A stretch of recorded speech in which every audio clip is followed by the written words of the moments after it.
చేస్తాము. కానీ వీలంత వరకు మనకి కొత్త పోర్టల్ వస్తే మీకు కూడా ఈజీ ఉంటుంది. ఈజీ ఎందుకు చెప్తున్నానంటే మనం ధర్నీ చేసేటప్పుడు కొన్నిసారి మీ అందరు తహసీల్దార్ ఆఫీస్ వచ్చి మేము చెప్పేవాళ్ళం ఇంటర్నెట్ పని చేయట్లేదు, సర్వర్ డౌన్ ఉంది. సర్వర్ డౌన్ అనేది ప్రతి ఒక్క నోట్లో మా ఎంఆర్ఓస్కి ఏ అడిగినా ఎందుకు పెండెన్సీ ఉంది అని సర్వర్ డౌన్ చెప్పేవారు. కానీ ఇలాంటివి సాంకేతిక ఇష్యూస్ని కూడా మన రాష్ట్ర ప్రభుత్వం స్పందించి చాలా సాఫీగా సాంకేతిక ఇష్యూస్ని డిస్కస్ చేసి ఇప్పుడు గతంలో 2000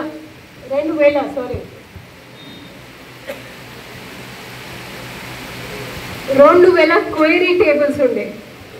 engineers any engineers maybe database engineer 2000 tables అంటే ఇప్పుడు మన కిచెన్లో మనం మసాలా డబ్బాలు పెడతాం.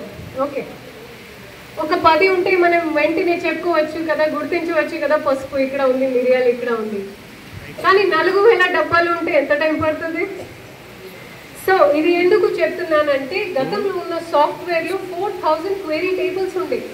4000 క్వైరీ టేబుల్స్లో నేను ఇలా త్రిపాఠి భూమి ఎక్కడ ఏ మండలం అనేది వెతుకోవాలి అంటే నాకు ఒక గత 6 నెలల్లో నల్గొండ ప్రత్యేకంగా పెద్ద ఊరలో ఉన్న భూ సమస్యల గురించి నేను మీ అందరికీ కొన్ని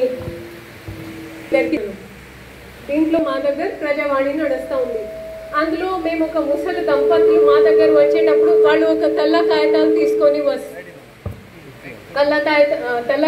తీసుకొని వస్తారు. ఎప్పటిది ఉంటుంది? బిఫోర్ 2013 2013 కంటే జరిగిన సాదా బైనామాకి అప్పుడు రేమండ్ పీటర్ గారు ఒక 50 పేజ్ రూల్ బుక్ తీసుకొని దాన్ని ఎలా రెగ్యులరైజ్ చేయాలి క్రమబద్ధంగా ఒక ప్రత్యేకగా యాక్ట్ తీసుకొని వచ్చారు. ఇప్పుడు మా దగ్గర వచ్చిన వాళ్ళు ఏం చెప్తారు? మేడం అప్పుడు మాకు తెలియదు. సరే, ఇప్పుడు మన రాష్ట్ర ప్రభుత్వం ఇలాంటివి సమస్యలకి సమాధానం ఇవ్వడానికి ఏం చేస్తుంది?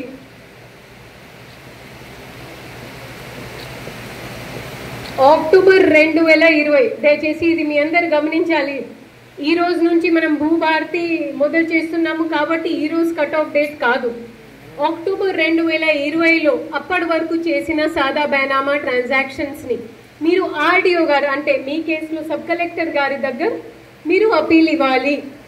అది 2020 లేదా దానికంటే తర్వాత చేశారనేది మళ్ళీ ఆ మోసం మీరు మాతో మా పరిపాలనతో చేరు అనేది మేము భావిస్తున్నాను. ఇచ్చినాక అక్కడ బుక్ ఇచ్చే హక్కు కూడా సబ్ కలెక్టర్ గారిదే.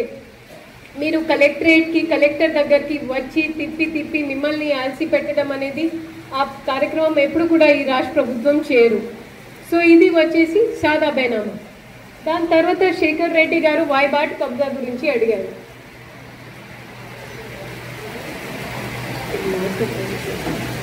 ఇది కనిపిస్తుందా బై? కొంచెం మనం సైడ్ ఉంటే మా సోదరు అని వాళ్ళకి కనిపిస్తుంది, ఎందుకంటే ఎక్కువగా వచ్చేది ఇది మీ భూమి. ఓకే సరే, నా భూమి, నాకు భూమి లేదు ఇక్కడ, బట్ ఓకే ఇది నా భూమి. ఇక్కడ అమిత్ ఉన్నారు, ఇక్కడ భవేష్ ఉన్నారు, ఇక్కడ లడ్డు ఉన్నారు, ఇక్కడ స్నోయి ఉన్నారు. వీళ్ళందరూ నా కుటుంబ సభ్యురాలు కాబట్టి ఇప్పుడు ఈ అంత పెద్ద సర్వే నంబర్లో నా భూమి ఎక్కడ అనేది నాకు తెలియదు. మనం వంట గదికి పరిమితి అయి ఉంటాం కదా. సో ఇలాంటివి కేసెస్లో మేము మా సర్వేని పంపిస్తామండి.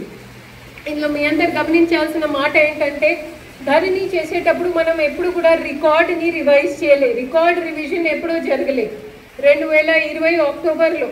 బట్ ఇప్పుడు మనం ఏం చేస్తున్నామంటే ప్రతి ఒక్క రెవెన్యూ రికార్డ్ని రీవిజిట్ చేస్తూ ఉన్నాము, అప్డేట్ చేస్తూ ఉన్నాము. సో దయచేసి మీకు వాయిబాట్ కబ్జాలో కూడా ఇష్యూ ఉంటే కనుక మీరు ఏం చేయాలి? మీరు సక్సెషన్ కింద అప్లై చేయాలి, వారసత్వం. అప్పుడు ఏమవుతుంది? ఫర్ ఎగ్జాంపుల్ నా భూమి ఇక్కడ ఉంది, దీనికి జియో కోఆర్డినేట్స్ సర్వేయర్ని పంపి జియో కోఆర్డినేట్స్ రికార్డ్ చేస్తాం, ఆన్లైన్ ఎక్కిపిస్తాము.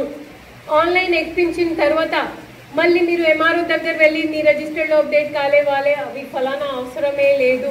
ఆన్లైన్ ఎక్కించిన రికార్డే శాశ్వతం. మళ్ళీ ఇందులో మా ఎంఆర్ఓ గారు ఏం చెప్తారు అంటే చెప్పేవారు మా దగ్గర సర్వేయర్ లేరు, పర్వాలేదు.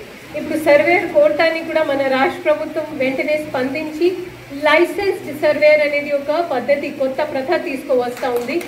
లైసెన్స్ సర్వేయర్ అంటే వాళ్ళ అనుభవం ఉన్న వాళ్ళు గవర్నమెంట్ అంటే ప్రభుత్వ ఉద్యోగులు కావచ్చు, కాకపోవచ్చు. రాష్ట్ర ప్రభుత్వం వాళ్ళని ఎంపానల్ చేస్తూ వాళ్ళతో ఈ సర్వే జరుపుకుంటుంది.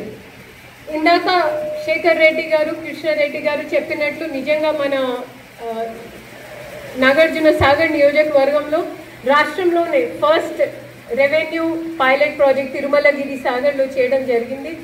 అక్కడ మేము ఆల్మోస్ట్ 13-20 మండలాల నుంచి సర్వేయర్స్ని కేటాయించాము.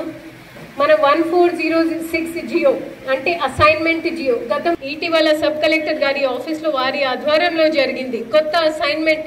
సో ఇది మీ అందరు గమనించాల్సిందే, మన రాష్ట్ర ప్రభుత్వంకి ఎంత చిత్తశుద్ధి ఉంది. నామ్కి